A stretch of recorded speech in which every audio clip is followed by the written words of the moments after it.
Hey everyone, my name is Austin. And my name is Ashley, Welcome to the Clean Slate Podcast. where we're finding Jesus in the Old Testament. Hey friends, welcome into episode 29. Today we're going to be recapping Joshua chapters 22 through 24, which I feel like we just started Joshua, by the way. And we're going to finish up starting Judges chapters 1 and 2. Chapter 22 begins with Joshua telling the three tribes from the east of the Jordan River that they are released from their oath and they may go back to their lands. Joshua tells them that they have not forsaken their brothers, so thank you, but they need to be careful now to keep the charge of the Lord their God. This may seem strange, but if you consider Israel's history, the reminder makes sense. As the eastern tribes are making their way back home and approach the Jordan, they stop to build an altar. But not just any altar, the Bible actually says it was an altar of imposing size. This is a huge problem if they mean to sacrifice on it. Remember, we saw in the Torah that God means to be worshipped and sacrificed to at the tabernacle and nowhere else. So even if this altar was to the one true God, if they were going to worship by sacrificing there, that would be worshiping him in a way that he forbade. When the western tribes of Israel hear about this, they gather at Shiloh to make war on their brothers. Now, this certainly seems weird to us, right? But we have to think back to Deuteronomy. In Deuteronomy 13, God instructed Israel to make war and destroy the inhabitants of a city worshiping another God and purge the evil from their midst. Also, recall Achan from earlier in this book. His sin not only cost him his life, but also the lives of his family.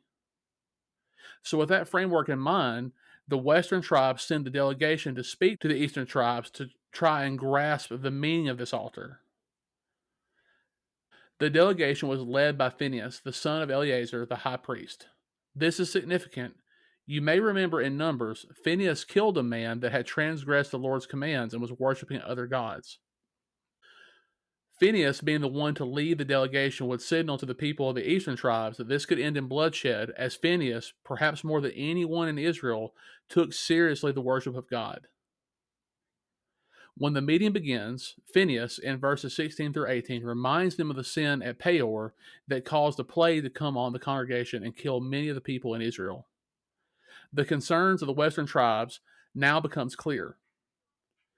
If the eastern tribes had fallen away from the worship of the Lord will not only judge them, but all of Israel if the other tribes don't act.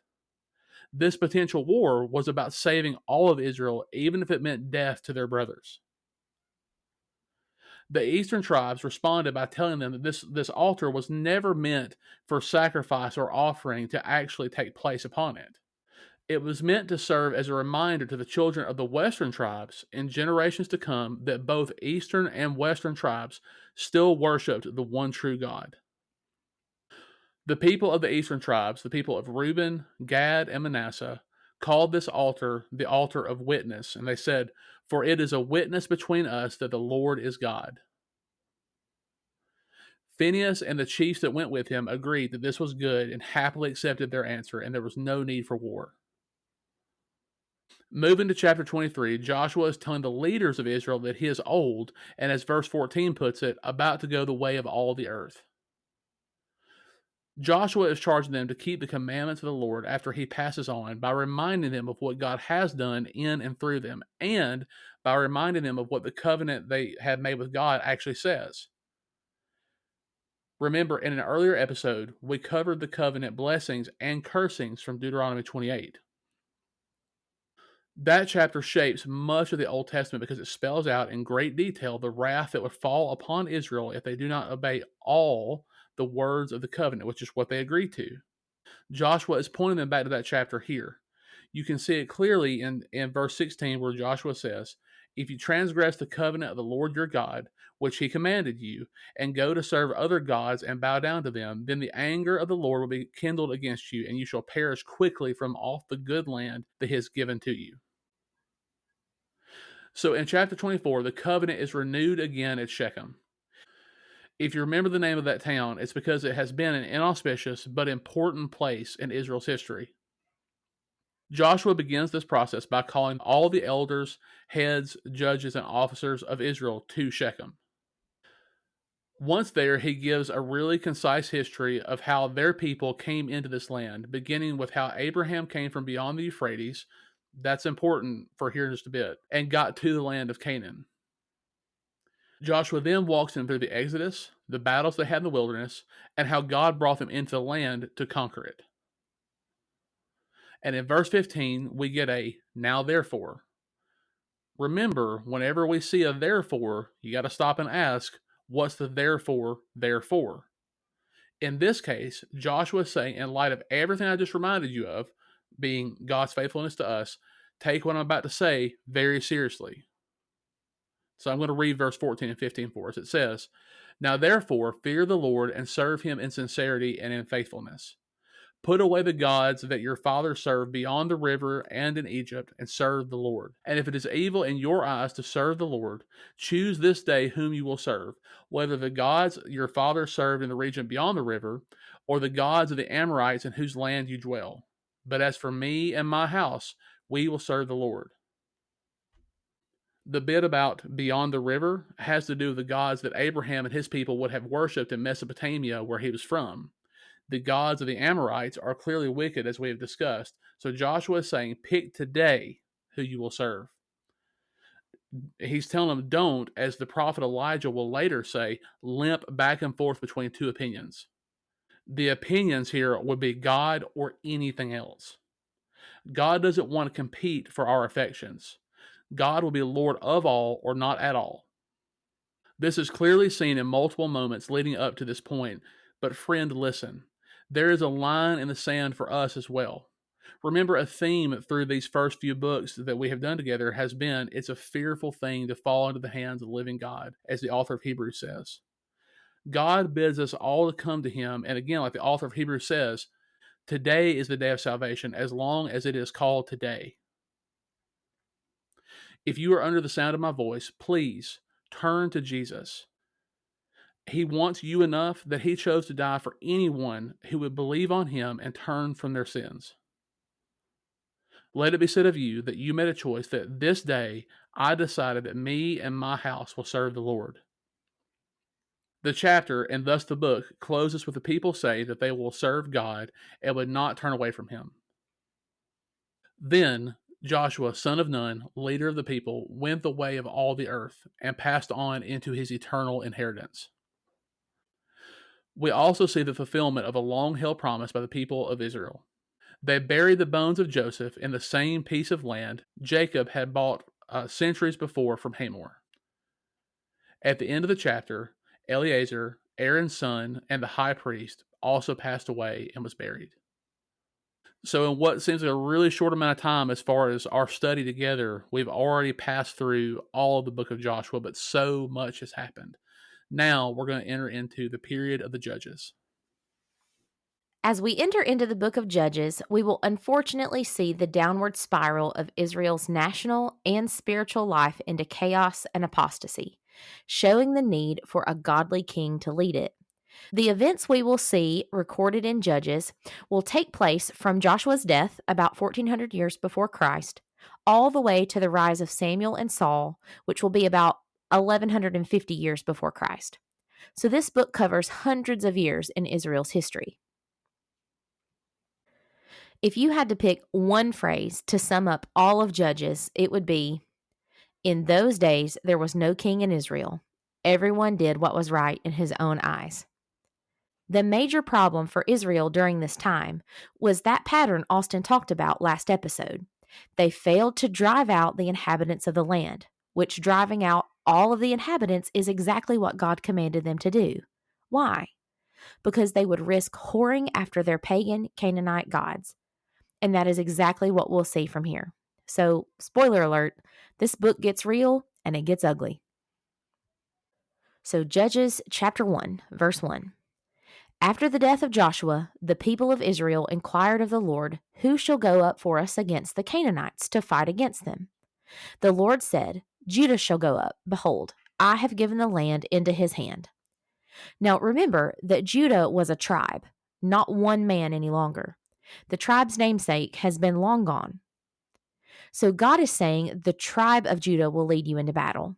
And while their success in battle was God given, again, they failed to do what God commanded. And we see almost verbatim from the other tribes. Verse 19, he could not drive out the inhabitants of the plain. Verse 21, Benjamin did not drive out the Jebusites. Verse 27, Manasseh did not drive out the inhabitants of multiple villages. Verse 29, Ephraim did not drive out the Canaanites. Then Zebulun, then Asher, then Naphtali. Unfortunately, we see all similar stories. So continuing this right into chapter 2, we see this angel of the Lord who speaks as God himself. He says, I brought you up from Egypt and brought you into the land that I swore to give to your fathers. I said, I will never break my covenant with you. And you shall make no covenant with the inhabitants of the land. You shall break down their altars. But you have not obeyed my voice. What is this you have done? So now I say, I will not drive them out before you, but they shall become thorns in your sides, and their gods shall be a snare to you. The Israelites respond with weeping and sacrificing to the Lord. And we will continue reading to see if this is a genuine repentance or just a, I'm sorry we got caught and called out type of sorrow. Verse 6 is a flashback to Joshua's death in Joshua 24 that Austin talked about. So if you haven't noticed yet, ancient Near Eastern cultures, when retelling a story or making a point, they talk circularly around a point. So things might not be laid out in chronological order, like 1, 2, 3. It might be 3, 1, 2, 4, to make sure the reader understands that all of what they are saying is relevant. But to us in the West, this makes no logical sense. But in this instance, it is to call attention to Israel's apostasy. The Webster definition of apostasy is to abandon a once held religious belief. The Ashley definition of apostasy is to say you serve the Lord with your mouth, but not believe in your heart. So this passage, starting in verse 6, tells us, when Joshua dismissed the people of Israel went each into his inheritance to take possession of the land. And the people served the Lord all the days of Joshua and all the days of the elders who outlived Joshua, who had seen all the great work that the Lord had done for Israel. But Joshua dies. And in verse 10, and all that generation also were gathered to their fathers. And there arose another generation after them who did not know the Lord or the work that he had done for Israel. So this is evidence that not only did they fail to drive out the inhabitants of the land, but they also failed to teach the next generation of all the Lord did through Moses and Joshua, bringing their people out of Egypt, parting the Red Sea, giving the law and their time in the wilderness, and the water and the manna, and the splitting of the Jordan, and how they conquered the land that they are living in now. Verse 11 gives us the first of many accounts of an unfaithful Israel. And the people of Israel did what was evil in the sight of the Lord, and served the Baals. Verse 13 adds, and the Ashtaroth. All of those are pagan deities that were worshipped in the land. And while the Lord's righteous anger was kindled against them, we see, starting in verse 16, God's desire to draw his people back to him. Then the Lord raised up judges, who saved them out of the hand of those who plundered them. Yet they did not listen to their judges, for they whored after other gods and bowed down to them. They soon turned aside from the way in which their fathers had walked, who had obeyed the commandments of the Lord, and they did not do so. Whenever the Lord raised up judges for them, the Lord was with the judge, and he saved them from the hand of their enemies all the days of the judge. For the Lord was moved to pity by their groaning because of those who afflicted and oppressed them. But whenever the judge died, they turned back and were more corrupt than their fathers, going after other gods, serving them and bowing down to them. They did not drop any of their practices or their stubborn ways. So because of this, the Lord said, I will no longer drive out the nations before them. And even in this, we see simultaneously the discipline of the Lord on his people for their unfaithfulness, but also so that this generation might come to know him in their sufferings. Knowing life without the favor of the Lord, so that they ultimately turn back to Him.